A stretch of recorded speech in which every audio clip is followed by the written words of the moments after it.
रियांश भाई, मैं ऐसे मार नहीं रही थी रियांश भाई। ये देखो 12:30 बज रहे रात के और ये घर से बाहर जा रही थी इतनी रात को, तो मैंने बस इसे रोकने की कोशिश की, पर ये तो उल्टा मुझ पर ही भड़क गई। कहने लगी डोंट इंटरफियर इन माय जिंदगी एंड ऑल ऑफ दैट। अब आप ही बताओ, ये शहर नया है, ये शहर में नई है, रास्ते से नहीं पता, अगर ये इसमें कहीं खो गई या ऐसे कुछ हो गया इन केस, तो जिम्मेदार तो हम परिवार वाले ठहरेंगे ना। मैं मार नहीं रही थी मैं इसे।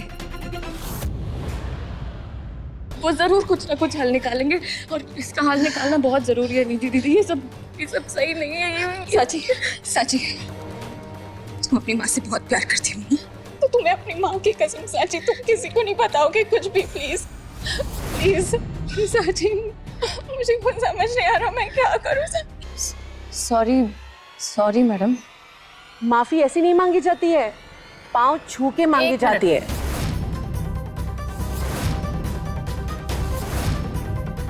साची ने 2-3 बार माफी मांगी ना आपसे, सुना नहीं आपने? थोड़ा कम सुनती है क्या आप मोनिका जी? बेटा जी, आप इंडिया में नहीं रहती हो ना, इसलिए आपको इनकी असलियत का पता नहीं है। ये दिखते तो बहुत बेचारे हैं, लेकिन ये आपको भी बेच खाएंगे, इसलिए ना इनको इनकी औकात दिखानी बहुत जरूरी है। शादी के पहले ही दिन नई दुल्हन घर शिफ्ट करते हुए कैसे लगेगी, मैं वही सोच रहा हूँ। कोई जरूरत नहीं पड़ेगी नंदन। क्यों सर? हमारा वो नया वाला प्लॉट, वहां पे मैंने तुम्हारे और सांची के लिए घर लिया है। शादी के बाद तुम दोनों वहीं शिफ्ट हो जाना। कुछ पूछ रहे हैं हम तुम्हारे लिए साची, मैंने जो कुछ भी किया ना सिर्फ तुम्हारे लिए किया।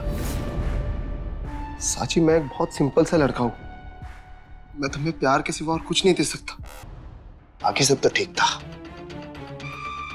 लेकिन रियांश ने मेरे गिरेबान पे हाथ डाल के ना बहुत बड़ी गलती कर दी।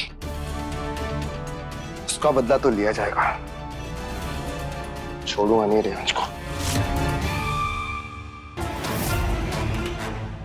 अरे तू क्यों रो रहा है बेटा? रोएगी तो ये लड़की, इस घटिया लड़की का सच मैं सबके सामने लाकर रहूंगी। मैं इसको इतना बदनाम कर दूंगी ना कि कहीं मुंह दिखाने के लायक नहीं रहेगी। मैं तुझे धंधे में बिठा दूंगी। बस! आज एक बार फिर आपके परिवार की गलती मेरा परिवार भुगतेगा।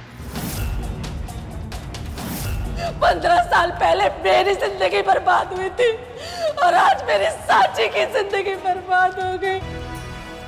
सांची की टोली उठेगी, आज ही उठेगी। सांची की शादी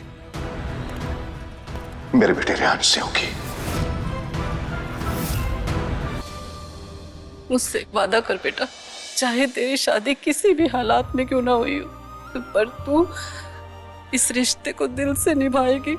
हाँ, अब यही तेरा घर है बेटा, और यही तेरी दुनिया। माँ कहती है कि रिश्ता चाहे किसी भी हालात में क्यों ना जुड़ा, पर उसे निभाना पूरे दिल से चाहिए। लेकिन छोटे मालिक, आप फिक्र मत कीजिए, इस रिश्ते का बोझ हम आप पर कभी नहीं पड़ने देंगे। उन्होंने हमारा साथ इसलिए नहीं दिया क्योंकि वो हमारे पति है, इसलिए दिया क्योंकि वो एक अच्छे इंसान है। जैसी शादीशुदा जिंदगी का आप हमें आशीर्वाद दे के गई है ना, वो नामुमकिन है।